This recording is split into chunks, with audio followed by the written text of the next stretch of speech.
हरे कृष्णा। आप सबका स्वागत है आज की भाद्रपद मास कथा श्रृंखला में। इस कथा श्रृंखला की पिछली कड़ी में हमने सुना कि किस प्रकार नंदा नामक गाय एक व्याघ्र के हाथों में फंस जाती है, लेकिन वो अपना धर्म युक्त वचन बोलकर उस व्याघ्र को वचन देकर वापस अपने बछड़े को दूध पिलाने के लिए आती है। उसके बाद की कथा में क्या आता है ये हम सुनेंगे आज की हमारी भाद्रपद मास कथा में। तो चलिए आज की अत्यंत विशेष सुंदर भाद्रपद मास कथा को आरंभ करते हैं। नंदा अपने पुत्र को पाकर अपना दूध पिलाते हुए उसका मस्तक सूंघकर उसे चाटने लगी। अत्यंत शोक के वशीभूत होकर आंखों में अश्रु भरकर वो बारंबार लंबी सांसें लेने लगी। बारंबार पुत्र को निहार कर अपनी माता, सखियों और गोपियों के पास जाकर कहने लगी, हे माता जी, मैं अपने झुंड के आगे चढ़ती हुई जा रही थी। इतने में एक व्याघ्र मेरे पास आ पहुंचा। मैंने अनेकों सौगंधे खाकर उसे लौट आने का विश्वास दिया है, तब जाकर उसने मुझे छोड़ा है। मैं अपने पुत्र को देखने और आप लोगों से मिलने के लिए आई थी और अब फिर से वहीं पर जा रही हूँ। हे माता, मैंने अपने दुष्ट स्वभाव के कारण तुम्हारा जो भी अपराध किया हो उन सबको क्षमा कर देना और मेरे इस पुत्र को अपना पुत्र समझकर पालना। उसके बाद नंदा गाय ने अपनी सखियों की तरफ देखकर कहा, हे प्यारी बहनों, सखियों, मैंने जानकर या अनजाने में अगर तुमसे कोई अप्रिय बात कह दी हो अथवा कोई अपराध किया हो तो उसके लिए तुम सब मुझे क्षमा कर देना। आप सब तो संपूर्ण सद्गुणों से युक्त हो। कृपया मेरे बालक पर सदैव क्षमा भाव रखना।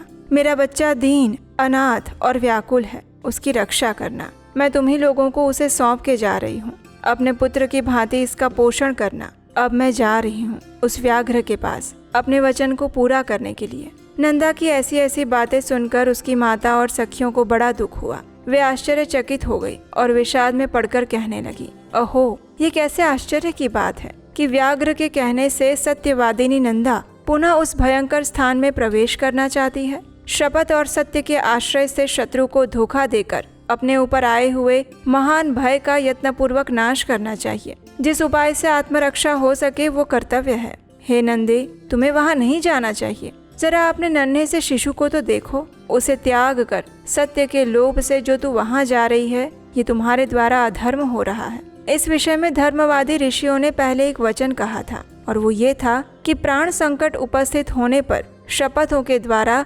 आत्मरक्षा करने में पाप नहीं लगता। जहाँ असत्य बोलने से प्राणियों की प्राण रक्षा होती हो, वहाँ वो असत्य भी सत्य हो जाता है और सत्य भी असत्य है। अपनी बहनों की और सखियों की ये बात सुनकर नंदा ने कहा, हे बहनों, दूसरों के प्राण बचाने के लिए मैं भी असत्य कह सकती हूँ, लेकिन अपने लिए, अपने जीवन की रक्षा के लिए मैं किसी तरह झूठ नहीं बोल सकती। जीव अकेले ही गर्भ में आता है और अकेले ही मरता है। अकेले ही उसका पालन पोषण होता है और अकेले ही वो सुख दुख भोगता है।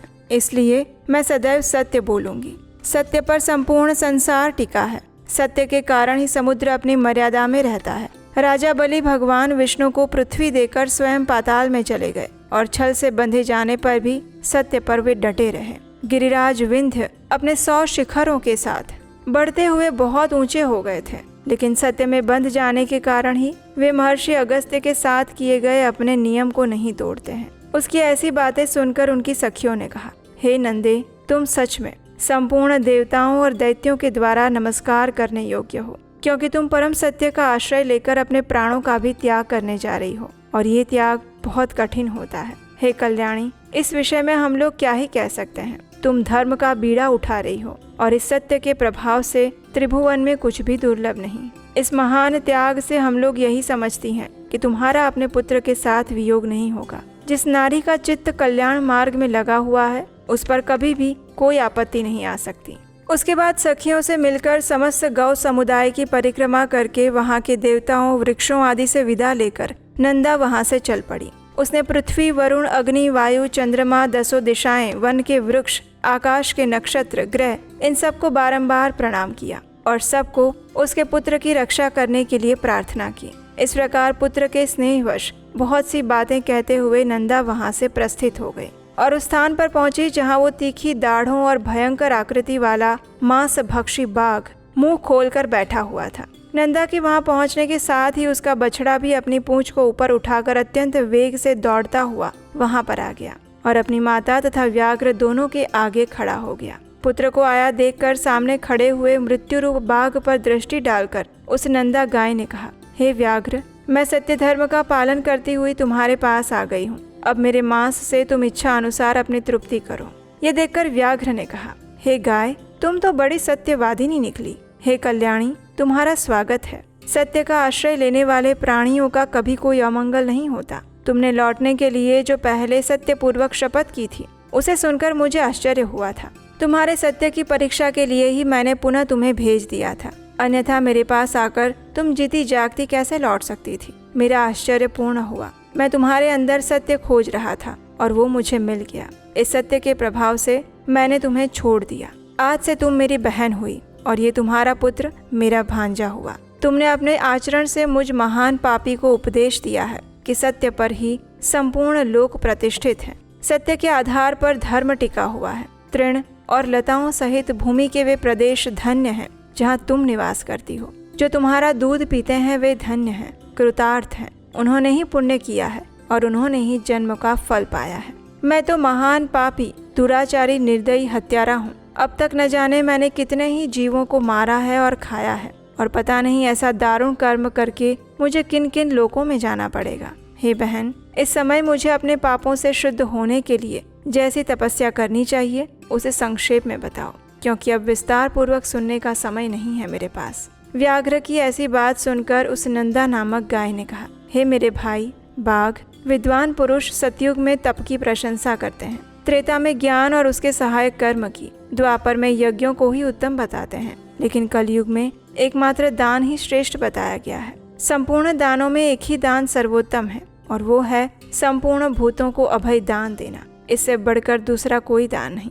जो समस्त चराचर प्राणियों को अभय दान देता है वो सब प्रकार के भय से मुक्त होकर पर ब्रह्म को प्राप्त होता है। अहिंसा के समान कोई दान नहीं और ना कोई तपस्या है। योग एक ऐसा वृक्ष है जिसकी छाया तीनों तापों का विनाश करती है। धर्म और ज्ञान उस वृक्ष के फूल हैं, स्वर्ग और मोक्ष उसके फल हैं। जो आध्यात्मिक, आधिदैविक और आधि भौतिक इन तीनों प्रकार के दुखों से संतप्त हैं, वे इस योग वृक्ष की छाया का आश्रय लेते हैं और वहां जाने से उन्हें उत्तम शांति प्राप्त होती है, जिससे फिर कभी दुखों के द्वारा वे बाधित नहीं होते। और यही परम कल्याण का साधन है जिसे मैंने संक्षेप से बताया। लेकिन मुझे आश्चर्य है कि वास्तव में ये सभी बातें तुम्हें ज्ञात है, लेकिन फिर भी तुम मुझसे पूछ रहे हो। गाय के ऐसा पूछने पर उस व्याघ्र ने कहा, हे बहन, पूर्व काल में मैं एक राजा था, लेकिन एक मृगी के श्राप से मुझे बाघ का शरीर धारण करना पड़ा। तब से निरंतर प्राणियों का वध करते रहने के कारण मुझसे सारी बातें भूल गई थी। इस समय तुम्हारे संपर्क और उपदेश से फिर से उनका स्मरण हो आया।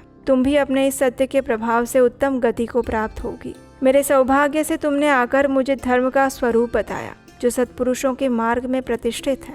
हे कल्याणी, तुम्हारा नाम क्या है? तब उस नंदा नामक गाय ने कहा, हे व्याघ्र, मेरे युद्ध के स्वामी का नाम नंद है। उन्होंने ही मेरा नाम नंदा रख दिया है। नंदा का नाम कान में पड़ते ही राजा प्रभंजन श्राप से मुक्त हो गए। उन्होंने पुनः बल और रूप से संपन्न राजा का शरीर प्राप्त कर लिया। इसी समय सत्य भाषण करने वाली यशस्विनी नंदा का दर्शन करने के लिए साक्षात धर्मराज वहां पर आए और उन्होंने कहा, हे नंदे, मैं धर्म हूँ, तुम्हारी सत्यवाणी से आकृष्ट होकर यहाँ आया हूँ। तुम मुझसे कोई श्रेष्ठ वर मांग लो। धर्मदेव के ऐसा कहने पर नंदा ने कहा, हे धर्मराज, आपकी कृपा से मैं पुत्र सहित उत्तम पद को प्राप्त करूं और ये स्थान मुनियों को धर्म प्रदान करने वाला शुभ तीर्थ बन जाए। हे देवेश्वर, यह सरस्वती नदी आज से मेरे ही नाम से प्रसिद्ध हो जाए और उसका नाम नंदा पड़ जाए। आपने वर देने के लिए कहा था, इसलिए मैंने ये मांगा है। और उस समय धर्मराज ने तथास्तु इतना कहकर नंदा को वो वर प्रदान किया और देखते ही देखते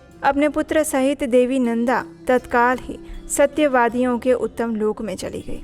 राजा प्रभंजन ने भी अपने पूर्व उपार्जित राज्य को प्राप्त किया। नंदा सरस्वती के तट से स्वर्ग को गई थी और उसने धर्मराज से इस आश्रय का वरदान मांगा था। इसीलिए विद्वानों ने वहां सरस्वती नदी का नाम नंदा रख दिया। जो मनुष्य वहां आते समय सरस्वती के नाम का उच्चारण मात्र कर लेता है वो जीवन भर सुख पाता है और मृत्यु के पश्चात देवता बन जाता है। स्नान और जलपान करने से सरस्वती नदी मनुष्यों के लिए स्वर्ग की सीढ़ी बन जाती है। अष्टमी के दिन जो लोग एकाग्रचित्त होकर सरस्वती में स्नान करते हैं वे मृत्यु के बाद स्वर्ग में पहुंचकर सुख भोगते हैं। तृतीया को यदि सेवन किया जाए तो विशेष सौभाग्यदायिनी होती है। सरस्वती नदी सदा ही स्त्रियों को सौभाग्य प्रदान करने वाली बताई गई है। तृतीया तिथि के दिन उसके दर्शन करने से मनुष्य को पाप राशि से छुटकारा मिल जाता है। जो पुरुष उसके जल का स्पर्श करते हैं उन्हें भी मुनीश्वर समझना चाहिए। वहाँ चांदी दान करने से मनुष्य रूपवान होता है। ब्रह्मा जी की पुत्री ये सरस्वती नदी परम पावन और पुण्य सलीला है।